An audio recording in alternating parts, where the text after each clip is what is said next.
জানো, কিছু কিছু ট্রিপ প্ল্যান করে হলেও শেষে গিয়ে মনে হয় যেন খুব দরকার ছিল এই ব্রেকটা।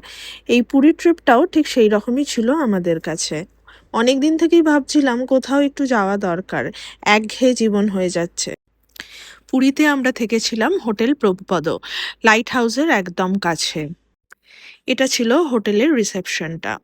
এই হোটেলের অপোজিট সাইডেই রয়েছে সমুদ্রের বিচ। স্বর্গদ্বার থেকে অবশ্যই একটু দূরে, পৌঁছানোর সাথে সাথে পেয়ে গেলাম ওয়েলকাম ড্রিঙ্ক।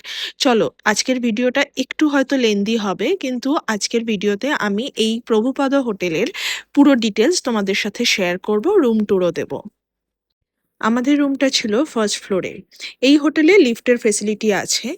বয়স্ক লোকেরা যদি আসে বা যদি পায়ের সমস্যা থাকে, তাদের কোনো অসুবিধা হবে না। আমি তোমাদেরকে দেখাবো বলে আমি সিঁড়ি দিয়ে উঠলাম। আমাদের রুম নাম্বার ছিল 206, আর এইটা ছিল আমাদের রুমটা। দরজা খুলতেই ফার্স্ট যেটা নোটিস করলাম, রুমটা খুব ক্লিন আর নিটলি অ্যারেঞ্জড। বলবো না রুমটা বিশাল বড় ছিল, কিন্তু ছোটর মধ্যে বেশ সুন্দর সাজানো। এদিকে একটা সিটিং অ্যারেঞ্জমেন্ট আছে, যেখানে আমরা সন্ধেবেলা বসে স্ন্যাক্স ভালোই এনজয় করেছিলাম। হোটেলের মধ্যে একটা টিভি ছিল, আর এখানে দুটো জলের বোতল, কুকি জারে কুকিজ, আর টি, কফি, মিল্ক, যাবতীয় যা যা ব্যবস্থা জেনারেলি থেকে থাকে সবই ছিল। ইলেকট্রিক কেটলও ছিল।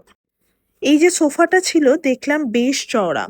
একজন মানুষ আরামসে হাত পা ছড়িয়ে এই বেডে শুয়ে পড়তে পারবে। সেক্ষেত্রে যদি দুজনের বদলে তিনজন আসে, এই সোফায় আরামসে অ্যাকোমোডেট করা যাবে।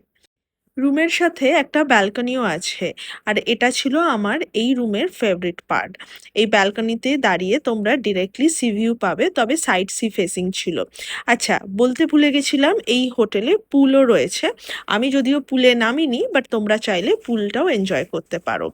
এবার আসছি এই হোটেলের রেস্টুরেন্ট। এটা ছিল রেস্টুরেন্টের ভেতরটা, বেসমেন্টে ছিল এই রেস্টুরেন্টটা।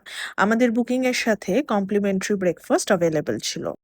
এবার বলি, আমাদের রুমের ট্যারিফ পড়েছিল 6,825 পার নাইট।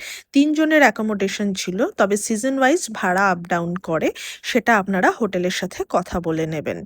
আজকের মতো এখানেই শেষ করলাম, টাটা।